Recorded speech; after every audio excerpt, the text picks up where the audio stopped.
વાત કરવી છે એ અભિયાનની જે શરૂ થયું ત્યારથી જ વિવાદમાં સપડાયું છે ભારતીય જનતા પાર્ટીનું સદસ્યતા અભિયાન। જી હા, ત્રીજી વાર વિવાદ ઊભો થયો છે અને નવો વિવાદ મજબૂરીનો લાભ ઉઠાવતા થયો છે।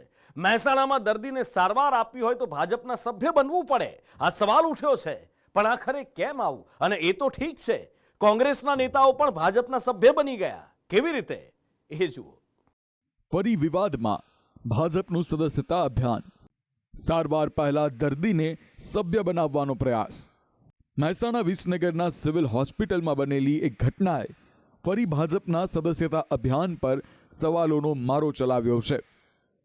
સિવિલ હોસ્પિટલમાં સારવાર લેવા ગયેલા દર્દીના પરિજન અને સિવિલ કર્મચારીનો એક વિડીયો વાયરલ થયો છે, જેમાં દર્દીના પરિજને આરોપ લગાવ્યો કે સારવાર આપતા પહેલા મોબાઈલ નંબર લેવામાં આવ્યો અને ત્યારબાદ તેમાં આવેલો ઓટીપી માંગવામાં આવ્યો, જે જોતા માલુમ પડ્યું કે અહીં તો ભાજપનું સદસ્યતા અભિયાન ચાલે છે। જે બાબતે દર્દીના પરિજને વિરોધ નોંધાવતા સિવિલના કર્મચારીએ માફી માંગી અને કહ્યું, મારી ભૂલ થઈ ગઈ। ઇન્જેક્શન લેવા એટલે તમે રાત તે જ કહેતો ને એ આવું બોલવાનું નહીં। બીજું અરે કેમ ઓટીપી તમે ઇન્જેક્શન લેવા એટલે ઓટીપી માંગ્યો? એવું જ કીધું કે તમે ઇન્જેક્શન લેવાનું છે તો ઇન્જેક્શન એટલે મેં કીધું હા તો ઓટીપી આપો।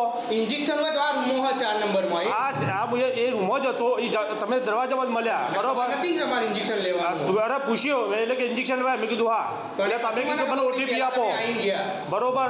એટલે તમે ભારતીય જનતા પાર્ટીએ લખીને આપેલું છે બોર્ડ ઉપર અહીંયા કે દર્દી આવે એને ઓટીપી લઈ લેવાનો આવું લખીને કશું આપ્યું નહીં તો પછી ઓટીપી કેમ લીધો? તમારે કહેવું પડે ભાઈ ઓટીપી હું આ બાબતનો લઉં, તમારે લઈ શકું છું?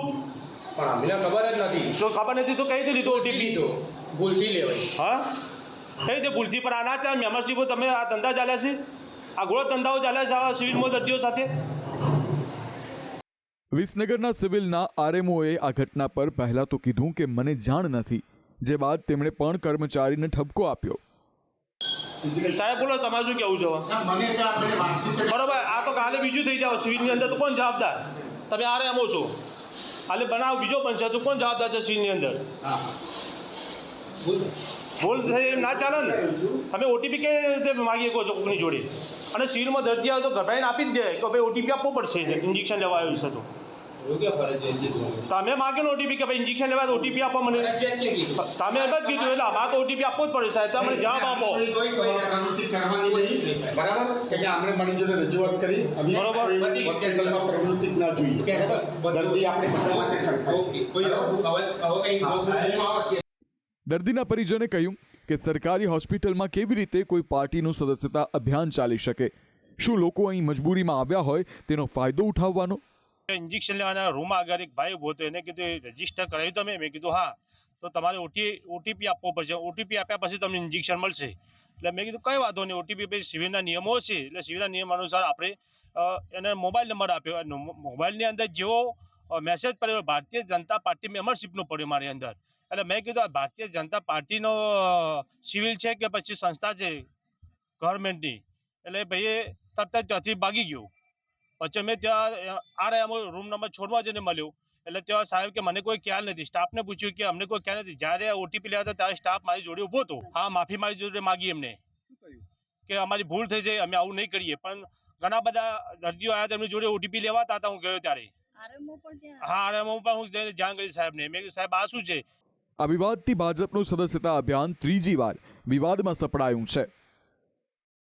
સૌથી પહેલો વિવાદ સુરેન્દ્રનગરથી સામે આવ્યો છે, જ્યાં શાળાના બાળકોને ભાજપના સભ્ય બનાવવામાં આવ્યા હતા, જે બાદ ભાવનગર કોર્પોરેશનના કોર્પોરેટરની સ્કીમ 100 સભ્ય પર 500 રૂપિયા લઈ જાઓ તેના પર વિવાદ થયો અને હવે મહેસાણામાં દર્દીઓને સારવાર આપતા પહેલા સભ્ય બનાવવાનો પ્રયાસ કરાતા વિવાદ થયો। પણ ભાજપના સદસ્યતા અભિયાનને લઈ વારંવાર વિવાદ થતા સવાલો ઉઠ્યા છે કે શું ભાજપથી પ્રભાવિત થઈને લોકો સભ્ય નથી બનતા? સભ્ય બનાવવા માટે કેમ સોદાબાજી શરૂ કરવામાં આવી છે? સભ્ય બનાવવા પૈસા આપવાની જરૂર કેમ ઊભી થઈ? મજબૂરીનો લાભ લઈને કેમ સભ્ય બનાવવામાં આવી રહ્યા છે? કાર્યકરો માટે આ કમઠાણ એટલા માટે બન્યું છે કારણ કે ગુજરાત ભાજપે 2 કરોડ સભ્ય બનાવવાનો ટાર્ગેટ સેટ કર્યો છે।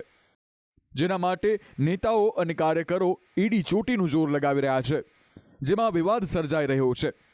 કારણ કે આ કામગીરી માટે ગુજરાત ભાજપે નેતાઓ અને કાર્યકરોને 200થી લઈને 7 લાખનો ટાર્ગેટ આપ્યો છે. સાંસદ અને ધારાસભ્યને લોકસભા અને વિધાનસભા દીઠ 7 લાખ અને 1 લાખનો ટાર્ગેટ આપ્યો છે. પાર્ટી દ્વારા વ્યક્તિગત અપાયેલા લક્ષ્યાંકની વાત કરીએ તો સંસદ સભ્યને 10,000, ધારાસભ્યને 5,000, નગરસેવકને 2,000, સંગઠન સભ્યને 500, જ્યારે વોર્ડ પ્રમુખને 100 સભ્ય બનાવવાનો ટાર્ગેટ અપાયો છે.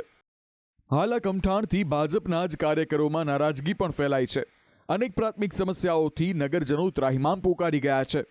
એવા સંજોગોમાં ભાજપના સદસ્યતા અભિયાન માટે નેતાઓ રોડ પર નીકળતા મોઢું ફેરવી રહ્યા છે, નારાજગી વ્યક્ત કરી રહ્યા છે, જેના કારણે ભાજપના કાર્યકરોની મૂંઝવણ વધી છે.